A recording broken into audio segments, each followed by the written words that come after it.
Well, 2020 has been a challenging year for all of us. Many people are feeling swept up in the chaos. Today, we're talking with Carrie Watley, who is a licensed professional counselor who helps people cope with anxiety and stress.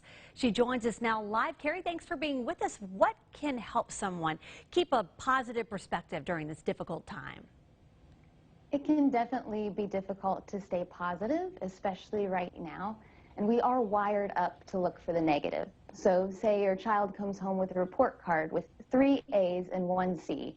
Chances are you're going to focus on that C.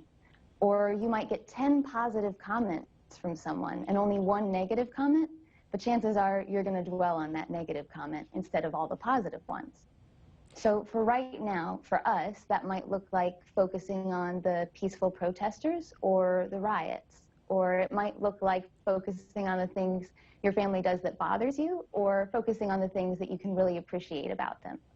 It really goes back to that old saying that you want to be the thermostat, not the thermometer, because the thermometer just absorbs the temperature of the environment around it, but the thermostat sets the temperature. And we can set our own temperature by being really intentional about what we focus on. You know, you make a lot of good points there about children's report cards. I'm like, oh, yeah, I guess you did. I do that sometimes. But all right, so let's talk about focusing on the positive. Certainly that does take work. So how can we be kind of intentional about keeping that healthy perspective? Well, something that can help with perspective is a sense of distance, right? So in the moment, kind of like with report cards, it's hard in the moment to be like, you know, I want this to be completely positive all the time. But if we fast forward our life, a good question to ask yourself is if you were to fast forward your life to 1 year from now. So it is June 2021.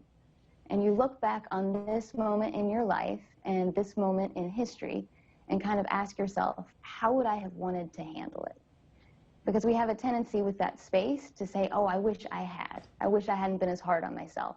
I wish I had been more understanding of others. I wish I'd taken more time for whatever it might be. So really pause and think about what your future self is going to want you to have done when they look back.